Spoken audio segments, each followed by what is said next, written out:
다 함께 매일 드리는 기도로 11월 21일 목요일 새벽 기도회를 시작하겠습니다. 하나님 아버지, 생명의 신비를 깨닫는 새벽을 허락하여 주시니 감사드립니다. 하나님의 창조 질서가 무너져가는 고통 가운데 있지만 주님의 사랑으로 날마다 회복되는 삶이 되게 하옵소서.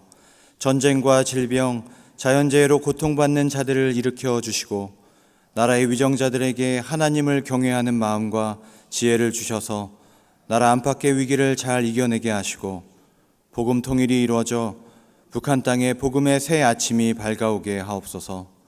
교회와 가정에서 믿음의 대가 잘 이어지게 하시고 성령님의 인도하심에 따라 저희 교회의 5대 본질인 예배와 교육과 선교, 성도의 교제와 봉사에 힘쓰게 하옵소서. 모든 교역자들이 성령님으로 충만하게 하시고 모든 성도들이 하나님의 말씀을 따라 행하며 살아가게 하옵소서. 예수님의 이름으로 기도드립니다. 아멘. 찬송가 301장 부르시겠습니다.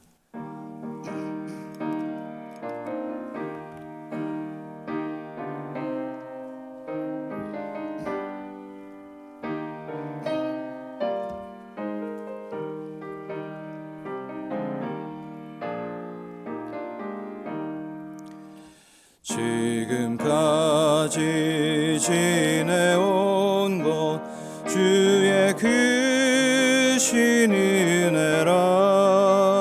한이 없는 주의 사랑 어찌 이루 말하랴.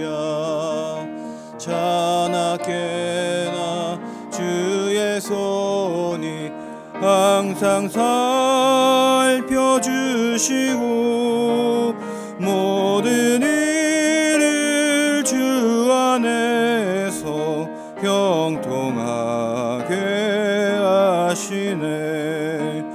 몸도 맘도 연약하나 새 힘 받아 살았네. 물 붓듯이 부으시는 주의 은혜 족하다. 사랑 없는 거리에나 험한 산길에 맬 때 주의 손을 굳게 잡고 찬송하며 가리라. 주님 다시 배올 날이 날로 다가와 무거운 짐 주께 맡겨 벗을 날도 멀잖네. 나를 위해 예비하신 고향집에 돌아가 아버지의 품 안에서 영원토록 살리라. 11월 21일 목요일 오이코스 통독 범위는 고린도전서 5장부터 7장입니다. 그 중에 우리가 함께 나눌 말씀은 고린도전서 7장 20절 말씀입니다. 고린도전서 7장 20절 말씀입니다. 다 같이 한 목소리로 하나님의 말씀 봉독하겠습니다. 각 사람은 부르심을 받은 그 부르심 그대로 지내라. 아멘. 오늘 본문 고린도전서 7장은 아주 독특한 바울의 권면을 담고 있습니다. 부르심을 받은 그 부르심 그대로 지내라. 얼핏 들으면 그대로 지내라는 이 권면이 매우 쉽게 보입니다. 그러나 우리가 살아가다 보면 때때로 가만히 있는 것, 또 그대로 지내는 것이 얼마나 어려운 일인지를 깨닫게 됩니다. 여러분 축구 경기를 보신 적이 있을 것입니다. 그때 승부차기를 하게 됩니다. 근데 이 승부차기 때에 골키퍼에게 가장 힘든 것이 무엇이냐 질문했더니 가만히 있는 것이 제일 힘들다고 합니다. 왜 그렇습니까? 어떤 결과를 보이던 간에 행동하는 것이 더 낫다고 보통 생각하기 때문입니다. 내가 훈련한 것을 보여주어야 하기 때문에 오른쪽이든 왼쪽이든 어디론가를 향하여 이제 행동한다는 것이죠. 고린도 교회에서도 이런 일이 일어납니다. 성도들의 과도한 열심이 바울에게 이런 질문을 하게 되는 것입니다. 어떤 사람이 바울을 찾아옵니다. 바울 사도님, 저는 이제 기도해야겠습니다. 이제 남편과 아내와 소통하는 것을 멈추고 분방하든지 기도원을 가든지 저는 이제 거기에 집중해야겠습니다. 다른 사람이 찾아옵니다. 저는 이제 예수 그리스도로 말미암아 거듭났는데 저는 어떻게 결혼을 해야겠습니까? 누구와 해야겠습니까? 질문합니다. 저는 복음을 위하여 나의 삶을 바치고 싶은데 저의 남편은 믿지 않는 사람입니다. 어떻게 해야 할까요? 저는 할례를 받지 않았습니다. 어떻게 해야 할까요? 저는 심지어 종입니다. 저의 주인은 예수 그리스도밖에 없는데 저는 자유가 없이 살아가고 있습니다. 저는 어떻게 살아야 합니까? 정말 복잡하고 어려운 질문들인데 바울은 그 모든 질문에 이렇게 답합니다. 그대로 지내라. 8절에 그대로 지내는 것이 좋으니라. 20절에 그대로 지내라. 24절에 그대로 거하라 라고 말합니다. 이 바울이 말하고 있는 그대로 지내라는 것이 어떤 의미일까요? 오늘 바울 사도는 상황을 바꾸는 것보다 더 중요한 세 가지를 우리에게 전하고 있습니다. 그것은 하나님의 뜻이고 우리의 거룩이고 또 부르신 자리에서의 최선입니다. 첫 번째로 바울은 상황을 바꾸는 것보다 하나님의 뜻이 먼저다라고 말하고 있습니다. 때로는 우리가 하나님 앞에서 무언가를 소원하고 열망하고 기도할 때에 그 동기가 하나님의 뜻이 아니라 나의 원함, 나의 욕망일 때가 많이 있다는 것입니다. 가정을 떠나서 기도하고 싶다라는 이 말 속에는 하나님께서 나를 기도의 자리로 불러서가 아니라 조금 편한 자리에서 내가 생활하고 신앙생활 하고 싶다는 마음이 담겨져 있다는 것이죠. 하나님께서 나를 가나안 땅으로 부르시지 않았는데 본토 친척을 내가 떠나고 싶은 마음입니다. 예전에 유행했던 책 제목 중에 내려놓음이라는 책이 있었습니다. 이것이 워낙 많이 읽혀지다 보니까 몇 가지 부작용을 낳기도 했습니다. 제가 가르치던 청년들에게 이렇게 질문합니다. 그렇게 준비하던 그 시험 어떻게 됐어? 목사님, 저 내려놨어요. 같이 기도하던 그 남자친구와 관계는 어떻게 됐어? 목사님, 저 내려놨어요. 다 내려놨다는 거예요. 저는 속으로 생각했습니다. 이제 집어 올릴 때가 됐다. 내려놓음의 목적 가운데 하나님의 부르심과 하나님의 고귀한 사명이 있어야 하는데 내려놓음의 이유가 보통은 조금의 고난과 어려움, 그 가운데 내가 조금 편한 길로 가려는 마음들로 이 단어가 오용됐다는 것을 발견하게 되었습니다. 바울 사도는 고린도 교회 성도들에게 말합니다. 조금 불편해도 일상 가운데 기도해라. 분방하지 마라. 그러나 기도를 위해서 잠시 떨어지는 것은 괜찮다. 그 가운데 하나님의 뜻을 구하는 것이 맞다라고 권면하고 있는 것입니다. 그리고 둘째로 바울은 상황을 바꾸는 것보다 너의 거룩함이 중요하다고 말하고 있습니다. 여러분, 우리가 상황을 자꾸 바꾸다 보면 내가 하나님 앞에서 변할 수 있는 기회를 놓칠 수 있습니다. 조금 심각한 질문을 바울에게 합니다. 10절에 제가 남편을 떠나도 되겠습니까? 12절에 아내를 버려도 되겠습니까? 바울은 간단하게 대답합니다. 아니다. 그대로 지내는 것이 좋다. 왜? 첫 번째로 그 상황 가운데 내가 거룩한 존재로 살 수 있다는 것입니다. 내가 변할 수 있다는 것입니다. 두 번째로 내가 거룩한 존재가 됨으로 말미암아 너의 아내가, 너의 남편이, 믿지 않는 너의 가족이 거룩하게 될지 누가 알겠느냐 라고 말하는 것이죠. 상황의 변화보다 중요한 것은 그 상황 속에서 내가 지금 더 거룩해지고 있느냐 아니냐는 것이죠. 어떤 자리가 나의 자리이냐, 더 나은 자리이냐 고민할 때 이것을 생각해 보라는 것입니다. 내가 더 거룩해질 수 있는 자리는 어디이며 나로 인하여 누가 더 거룩해질 수 있는 자리가 어디인가 생각한다면 지금 너의 그 자리가 거룩의 자리일 수 있다라고 권면하는 것입니다. 작년에 유행했던 단어 중에 플로팅 크리스천이라는 단어가 있었습니다. 교회에 뿌리박지 못하고 이 교회 저 교회를 떠돌아다니는 신앙의 형태를 이렇게 명명했습니다. 플로팅 크리스천.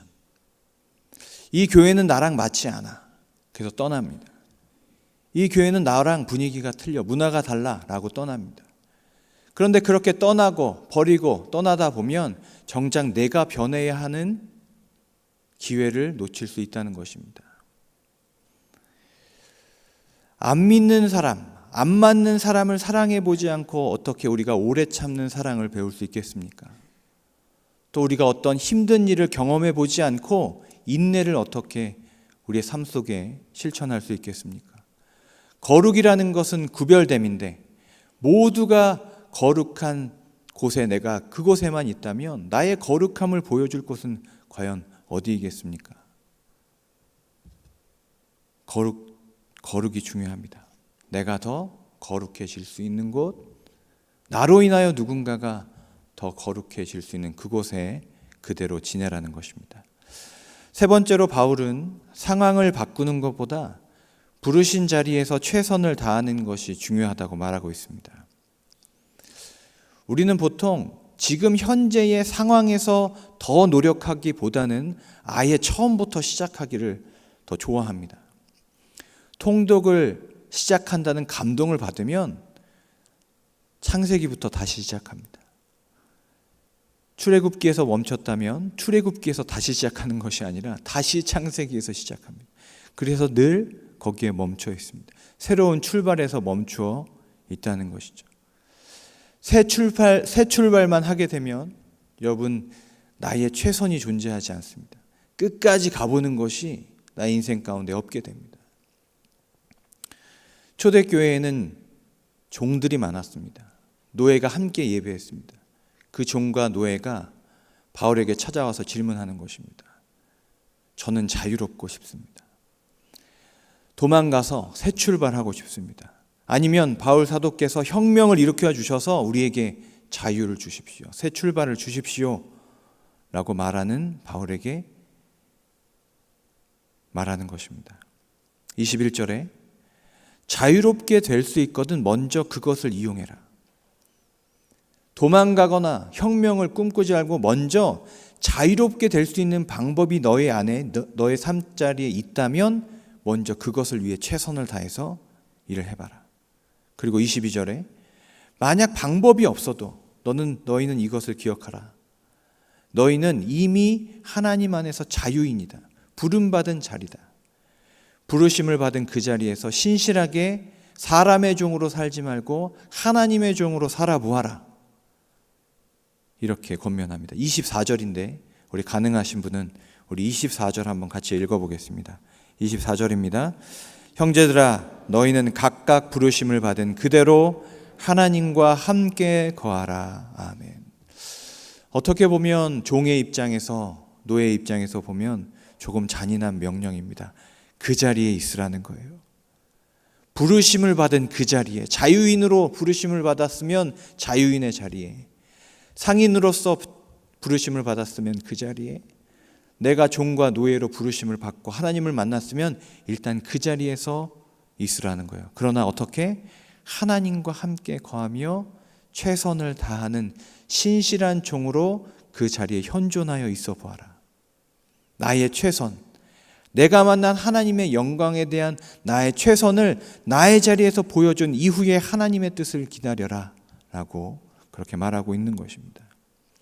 부르심을 받은 그대로 하나님과 함께 거하는 것. 이것이 세상을 향한 바울의 응답이요 세상을 변화시킨 교회의 능력이 되었습니다.